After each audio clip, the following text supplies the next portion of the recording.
morning. South End, pretty good. Where are you guys from?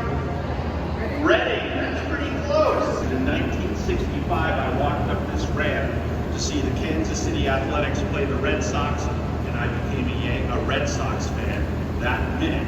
I went home, my father practically disowned me. I've been living on the street ever since. So, and I finally got a job here at Fenway Park. Just kidding. But my father was disappointed that I became a Yankee fan. Are you going to become a Red Sox We're fan? gonna be Red Sox fans. He said if you go up this ramp, you'll be a Red Sox fan, so let's see what happens.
Baseball in Boston and Fenway Park. The first era I call is the dead ball era.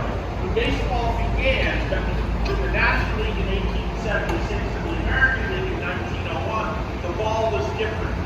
It wasn't wound as tight, the leather on the outside was not as thick, the threads were not as strong,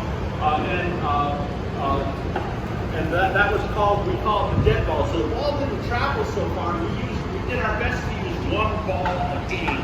The ball would get scuffed up, the ball would get softer. Some was from Chicago here, 16-inch softball in Chicago. The ball gets soft as the game goes on. So not dissimilar from that. It was actually possible to hit the cover off the baseball back in the dead ball era. They grabbed the Red Stockings, copied the real Sox in Chicago, and named themselves the Red Sox. The Red Sox went along here on the chest of their uniforms. In 1911, the Huntington Avenue Ball Ground was just too small, 12,000 seats. They wanted a bigger stadium. So they came over here to the Fenway neighborhood. That's where the name comes from. Fens is a marshy swamp area. It's an old English term. This is the Fenway. It was the floodplain of the Charles River. And so Fenway Park was founded. It began construction in November of 2011, and had 6 months to complete the ball ground. They opened in April of 2012. Had a slow start to that season. The first game it snowed. That's what it's like in Boston. And then, but they went on to win the American League title and the World Series in 2012. Great christening to Fenway Park. The Red Sox at the end of that season decided they needed some more. They needed some lefty pitching if they were really going to compete even more. So they went out to Baltimore to the minor league Baltimore Orioles. And sure enough, they found a great southpaw left-hander by the name of George Herman Ruth. We know him as Benny. Anybody knows other nicknames? The curse of the Bambino in baseball. And more, and if you look down, they were innovative as your cup holders. You see there isn't one. The floor is your cup holder. That's the innovative. And fourthly, they're the most uncomfortable seats in Major League Baseball. Wouldn't you agree? Yes. I sit here a lot. But we love our history in Boston. We've had people come in on the tour and say, my grandmother and grandfather got engaged here, and I have the tickets for showing those seats. So there's a lot of history to love. And when it was built in the 1930s, it was 37 feet 2 inches tall, 231 feet wide. It was actually blue when it began, but it was covered with ads. It didn't become the green until the 1940s, And really the name Green Monster didn't start to stick until the 60s, 70s, and 80s when it finally did stick. This was the most uncomfortable baseball seat I think I've ever sat in.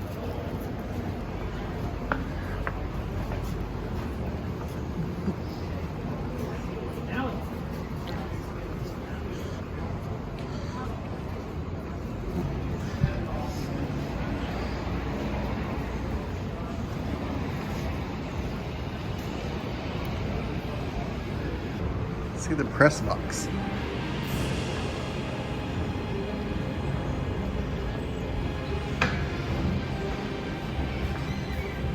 Here.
It's actually probably the quietest place at Fenway Park because this is their livelihood.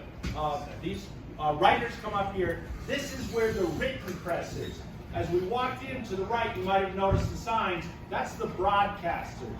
So you've got the New England Sports Network is the Red Sox broadcasting group. Your team's broadcasting group would be in one of those. Those boxes are much smaller, obviously, because sound is very important in video. So those are, and you don't want any distractions within for the broadcasters. Same up here. There are no distractions up here. You have to be quiet up here and working. The people sit here by seniority. The Baseball Writers Association of America, they'll be sitting down in the front row. We might have some out-of-town press here in this row. So anyway, they work from behind, but when they built the Green Monster seats in 2003, they had to put up supporting beams that block off the National League scoreboard, which is behind that covered tarp there. So the National League scoreboard person has to run outside between innings, grabs a ladder, grabs a box of tiles, grabs a paper that says this is what the scores are, has to run out, has 2 minutes and 5 seconds, because that's how long the commercials are. So you won't see this on TV. Has to put the score in and run back and get back in that door before 2 minutes and 5 seconds are up. If something happens, the Red Sox can get a delay of game penalty, whatever that is, I don't know. And but that person might have to, if he dropped a tile or something, may have to do the most famous walk of shame in America, and occasional boos. Although people generally cheer them on, and they're very friendly about that. So you can get a real sense of Fenway Park's dimensions here. It's a small and intimate place, and you can see how close we are to home plate from here. But left field is 310 feet. That's the third shortest home run in Major League Baseball. Right field is 302 feet. That's the shortest field. That's the shortest home run in all of Major League Baseball. We not only have the tallest fence in Major League Baseball, we have the shortest. The LL Bean fence is a little over 3 feet tall. That's the shortest fence in Major League Baseball. So when I was a kid, that right field pole was 297 feet from home plate. So in the late 60s, early 70s, Major League Baseball declared that all home runs must be a minimum of 300 feet. So the Red Sox had this incredible engineering issue. They didn't want to lose seats. They didn't want to, spend a whole lot of money, a lot of construction. They had a brilliant engineering idea. They ran over to Benjamin Moore Paints, got a can of white paint, walked out there in the dark of night and wrote 302. Or they moved the whole thing. You take your pick. So that's how they resolved that. No one has measured it since. And MLB baseball has not asked any questions.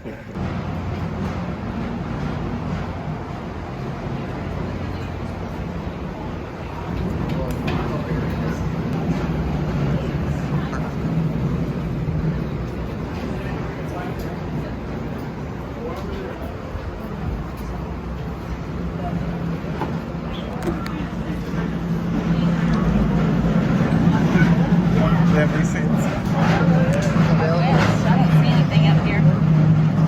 So these are the newest seats in Fenway Park. These were built in, between 2003 and 2005. When the Yawkey era was coming to an end, Mr. Yawkey had died in 1976 when his wife Jean Yawkey became the first female baseball owner, and she lived to 1992. From 92 to 2000, the Yawkey Trust ran the Fenway Park and the Red Sox, as well as the Yawkey Charity Sea, because they were making them like the old-fashioned parks, but also for the amenities that they had. So the Red Sox had planned, the organization planned to tear down Fenway Park and build Fenway Park next door, a facsimile of it right next door. They had the plans, they had the permits, and they were ready to go. And then Red Sox Nation said, no, no, no, no, no. We don't want you touching our beloved Fenway Park. Just because you own it doesn't mean you can do something with it. So anyway,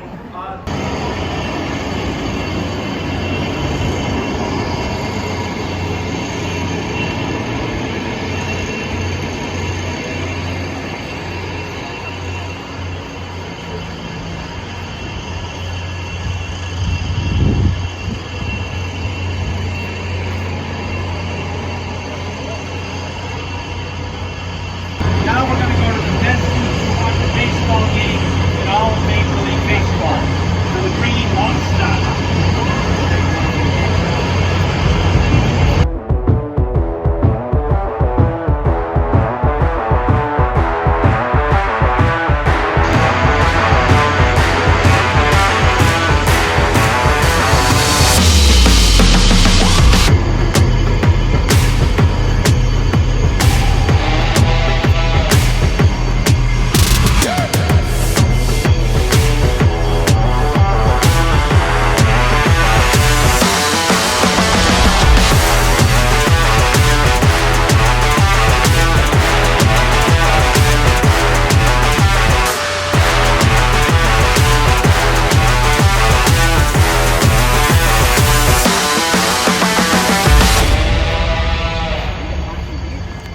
So these seats were voted by ESPN, USA Today, and Sports Illustrated as the best place to watch a Major League Baseball game. Would you pay $50 to sit up here? In 2003, that's what these seats cost. The Red Sox didn't know what to charge when they built these seats up here. There are 269 seats. There are 100 standing room seats. None of them are season tickets. So every seat is available for every game for purchase. So in 2003, they said, okay, the outfield bleacher seats and other seats are about $40, $35. We'll charge $50 for the monster seats. So they went on sale at a time where you couldn't go online, but you had to wait in line in 2003. In February, people would get camped out. They wanted to be here first in line to get tickets. And as happens in February in New England, there was a blizzard that night. Didn't stop Red Sox Nation. The tickets went on sale in the morning and sold out in 72 minutes. 269 seats, 100 standing room, 81 games, about 21,000 seats, 72 minutes. You want to come see the Yankees on a weekend in July, $800. We saw them before playoffs, World Series, $1,000. In 2018 against the Dodgers, the seats were going for over $3,000 for the Series. In that case, stay home. It's nice and cool there. So this is the third shortest foul pole in the American League here at 310 feet. There are quite a few home runs that get hit out here, but it's actually not a home run hitter's paradise because you can hit a fly ball or a line drive about 25 feet high that's sure to go 420 feet, and it's going to hit the wall, bounce off to the left fielder, who's going to turn and throw to second. And if you think you can get a double out of that hit, you're going to get thrown out at second. It happens all the time. So a home run in any other park can be a single at Fenway, or a routine pop-up fly ball that goes about 320 feet in the air is a home run here at Fenway Park in left field. So it takes away as many home runs as it gives up. But probably the most famous home run ever hit here was in the 1975 World Series. The Red Sox came up against the big red machine of Cincinnati, one of the greatest teams ever in baseball. Johnny Bench, Pete Rose, George Foster, Joe Morgan, all members of that team. The Red Sox weren't expected to go the distance, but they ended up going the distance. In the fifth game, the Red Sox were down, after the fifth game, down 3-2. They brought it home to Boston, and in the eighth inning, the Red Sox were down 6-3, and it didn't look good. But Bertie Carbo steps up as a pinch hitter with 2 runners on, hits a massive home run to center field, and ties the game at 6-all. The game goes in the 9th, 10th, 11th, and 12th innings, and up steps Carlton Fisk, a native of New Hampshire. We call him a king of New England, probably mostly because of this hit that he's about to do. But in Boston at the time, there was a curfew of 1 a.m. where no games could not continue, and it's 12:35 in the 12th inning. So the game may have to continue tomorrow. Fisk lines a shot, it's going to go out of the park, but it's curving like a golf hook with a wind blowing 15 miles an hour from right to left. Is the ball going to be fair? A lot of foul balls go past this foul pole at Fenway Park that could be homers, but they're on the wrong side. Carlton Fisk, in his iconic way, is running down first base, going, "Stay fair, stay fair." And sure enough, the ball hits the foul pole. Should be called the fair pole because that was a fair ball home run. Red Sox won the game 7-6 in 12 innings. The organist goes crazy, plays the Hallelujah chorus, the beer barrel polka. Boston is celebrating. We're finally there. Since 1918, we haven't won the World Series, and it was a little premature. There was still a 7th game to play, and we're running out of time. I can't tell you about that. But go to Cincinnati. They have a better recollection of what happened.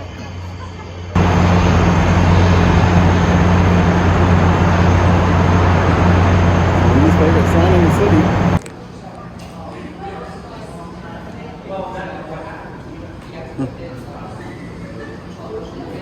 Got a picture in front of this?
It's a home run.